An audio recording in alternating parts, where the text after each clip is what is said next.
தீவிரமடைந்து வரும் வெயிலின் தாக்கம் ஏழை எளிய மக்களின் வாழ்வாதாரத்தையும் கர்ப்பிணிகள் மற்றும் முதியவர்களின் ஆரோக்கியத்தையும் கடுமையாக பாதித்து வருகிறது. இதற்கு தீர்வாக மின்சாரம் இல்லாத பாசிவ் கூலிங் எனப்படும் இயற்கை வழி குளிர்விப்பு முறையை பொது சுகாதார கட்டமைப்பாக மாற்ற வேண்டும் என நிபுணர்கள் வலியுறுத்துகின்றனர். ஐக்கிய நாடுகளின் சுற்றுச்சூழல் அமைப்பின் அதிகாரி பெஞ்சமின் ஹிக்மேன் கூறுகையில், கூரைகளில் வெப்ப பிரதிபலிப்பு பூச்சு, முறையான காற்றோட்டம் மற்றும் நிழல் தரும் அமைப்புகள் மூலம் வீட்டின் வெப்பத்தை குறைக்க முடியும் என்றார்.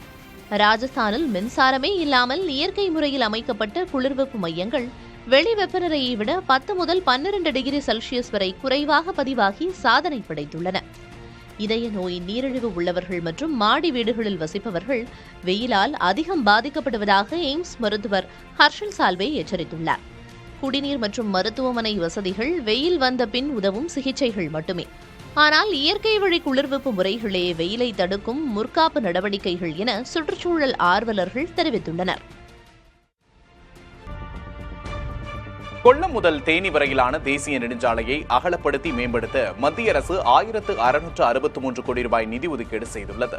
முதற்கட்டமாக கேரளாவின் கொல்லம் முதல் செங்கனூர் வரையிலான 54 கிலோமீட்டர் சாலை 4 வழிச்சாலையாக மாற்றப்படும். இந்த அதிநவீன சாலை பணிகள் அடுத்த 2 ஆண்டுகளில் முடிக்கப்படும் என்று தெரிவிக்கப்பட்டுள்ளது.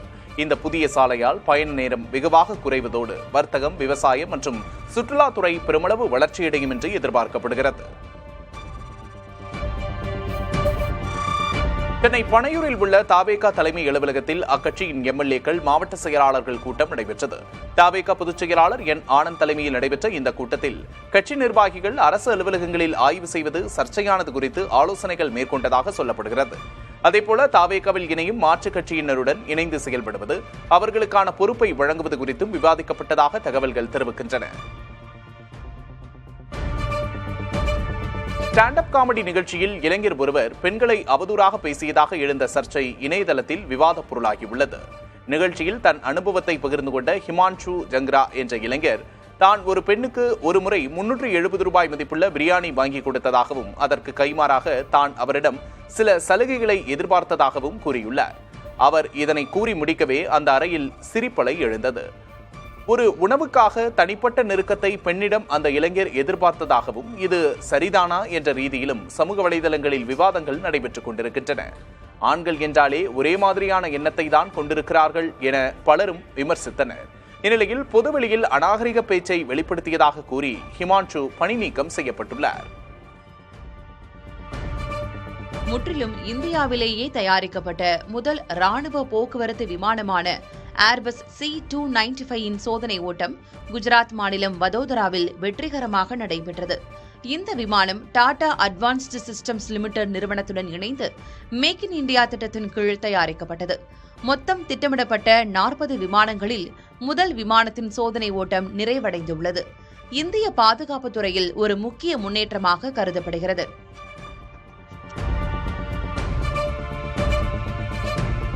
எத்தனால் கலந்த பெட்ரோல் பயன்பாட்டை ஊக்குவிக்க எத்தனால் கலப்பு பெட்ரோல் வகைகளுக்கான கலால் வரியை மத்திய அரசு முழுமையாக ரத்து செய்துள்ளது. இதன்படி 22 விழுக்காடு, 25 விழுக்காடு, 27 விழுக்காடு, 30 விழுக்காடு உள்ளிட்ட எத்தனால் கலப்பு பெட்ரோல்களுக்கான கலால் வரி ரத்து செய்யப்பட்டுள்ளது. கடந்த ஏப்ரல் மாதம் முதல் நாடு முழுவதும் 20 விழுக்காடு எத்தனால் கலந்த பெட்ரோலை மட்டுமே எண்ணெய் நிறுவனங்கள் விற்பனை செய்ய வேண்டும் என்பதை மத்திய அரசு கட்டாயமாக்கி இருந்தது. இந்நிலையில் எத்தனால் கலப்பை அதிகரிக்க 22 விழுக்காடு முதல் 30 விழுக்காடு வரையிலான எத்தனால் கலப்புக்கு வரி விலக்கு அறிவித்துள்ளது. மே மாத இறுதியில் பெட்ரோல், டீசல் விலை லிட்டருக்கு 8 ரூபாய் வரை உயர்ந்த நிலையில் இந்த அறிவிப்பு வெளியாகியுள்ளது. முன்னதாக மார்ச் மாதத்தில் பெட்ரோல், டீசல் மீதான கலால் வரியை அரசு லிட்டருக்கு 10 ரூபாய் குறைத்திருந்தது குறிப்பிடத்தக்கது.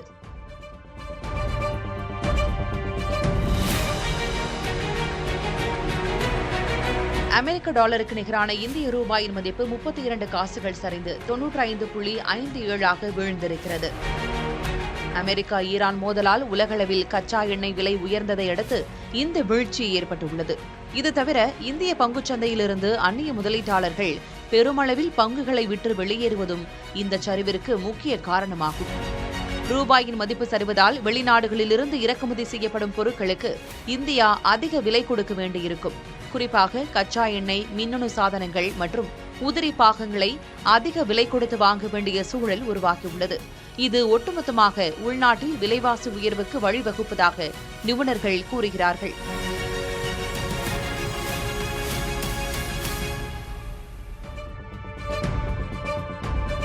கேரளாவின் வயநாட்டில் பெய்து வரும் பலத்த மழையின் காரணமாக நடப்பாண்டில் முதல் முறையாக கபினி அணைக்கான நீர்வரத்து 2000 கனஅடியை தாண்டியுள்ளது. ஜூன் 11, 2026 நிலவரப்படி அணைக்கு வரும் நீர்வரத்து 2446 கனஅடியாக அதிகரித்துள்ளது. இந்த அணையின் தற்போதைய நீர்மட்டம் 2252.16 அடியாக உள்ளது.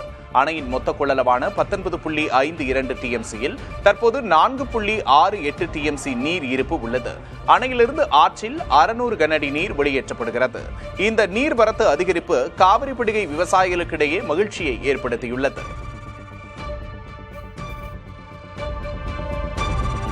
நைஜீரியாவின் அசாபா நகரத்தின் விமான நிலையத்தில் தரையிறங்க வேண்டிய தனியார் ஜெட் விமானம் தொழில்நுட்ப கோளாறு காரணமாக அருகில் புதிதாக கட்டப்பட்டு வரும் கான்கிரீட் சாலையில் அவசரமாக தரையிறங்கியது. நல்வாய்ப்பாக விமானத்தில் இருந்த 4 ஊழியர்களும் காயமின்றி தப்பினர். ஆனால் உரிய முன் அனுமதியின்றி அந்த விமானம் சாலையிலிருந்து கிளம்பி மீண்டும் அருகில் உள்ள நகருக்கு பறந்து சென்றுள்ளது. இந்த விபரீத விதிமீறலை அடுத்து அந்த விமானம் நைஜீரிய அதிகாரிகளால் உடனடியாக முடக்கப்பட்டது.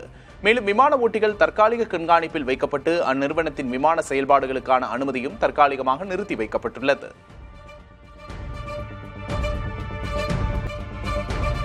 ஒடிசா மாநிலம் புவனேஸ்வரில் ஒரே தண்டவாளத்தில் 2 ரயில்கள் நேருக்கு நேர் நெருங்கி வந்ததால் பரபரப்பு ஏற்பட்டது.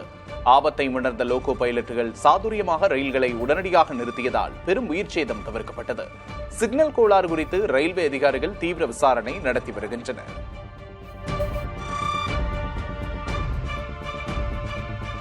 பழங்குடியின மக்களின் வாழ்வாதாரத்தை மேம்படுத்த காடுகளில் விளையும் பாரம்பரிய மஹுவா பூக்களிலிருந்து மதுபானம் தயாரிக்கும் புதிய தொழிற்திட்டம் ஒன்றை சத்தீஸ்கர் அரசு தொடங்கியுள்ளது. இத்திட்டத்தின் கீழ் மஹுவா மதுபான தயாரிப்பு ஆலைகள் வேளாண் பதப்படுத்தும் பிரிவாக கருதப்படும் என அம்மாநில அரசு தெரிவித்துள்ளது. தனியார் நிறுவனங்கள் இதன் தயாரிப்பை நிர்வகிக்கும். அரசு அவர்களுக்கு சந்தைப்படுத்துதல், உரிமம் மற்றும் வங்கி இணைப்புகளை வழங்கும். பிரிட்டிஷ் காலத்தில் மஹுவா மதுபானத்திற்கு தடை விதிக்கப்பட்டது. சுதந்திர இந்தியாவும் நீண்ட காலமாக இந்த சிக்கலை கண்டுகொள்ளவில்லை. ஆனால் கடந்த சில ஆண்டுகளாகவே உள்ளூர் அரசுகளின் அணுகுமுறையில் மாற்றம் ஏற்பட்டு வருகிறது. மஹுவா மதுபானத்தை பழங்குடியின பெண்களின் கூட்டுறவு சங்கங்கள் மூலம் தயாரித்து விற்றால் குஜராத்தின் அமுல் கூட்டுறவு இயக்கம் போன்ற ஒரு பெரும் புரட்சியை இதிலும் சாதிக்க முடியும். இதன் மூலம் மஹுவா பூக்களை சேகரிக்கும் பழங்குடியின மக்களுக்கு நேரடி லாபமும் நிலையான வேலைவாய்ப்பும் கிடைக்கும் என பழங்குடியின உரிமை ஆர்வலர்கள் நம்பிக்கை தெரிவிக்கின்றனர்.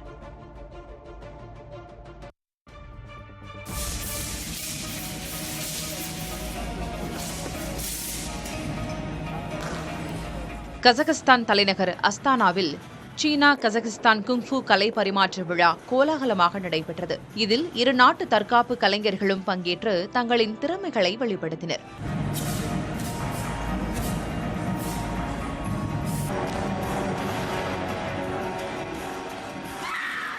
தாய்ச்சி, பாரம்பரிய சீன வாழ்வீச்சு மற்றும் ஈட்டி எறிதல் போன்ற சாகசங்கள் பார்வையாளர்களை கவர்ந்தன.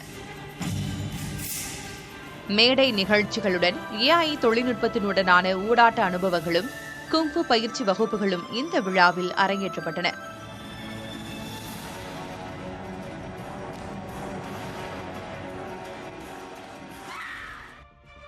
வாடிக்கையாளர்களுக்கு செயற்கை நுண்ணறிவு வசதிகளை வழங்க TCS நிறுவனம் ஆந்த்ரோபிக் நிறுவனத்துடன் கைகோர்த்துள்ளது.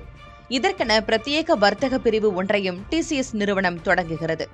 நிதி சேவை, தொலைத்தொடர்பு, சுகாதாரம் உள்ளிட்ட பல்வேறு துறைகளில் AI தீர்வுகளை வழங்க இரு நிறுவனங்களும் இணைந்து செயல்பட உள்ளன. மேலும் இத்தொழில்நுட்ப பயன்பாட்டிற்காக தனது 50,000 ஊழியர்களுக்கு AI தொழில்நுட்பத்தில் பயிற்சி அளிக்கவும் TCS திட்டமிட்டுள்ளது. ஆந்த்ரோபிக் நிறுவனத்தின் 2வது பெரிய சந்தையாக இந்தியா விளங்குவது குறிப்பிடத்தக்கது.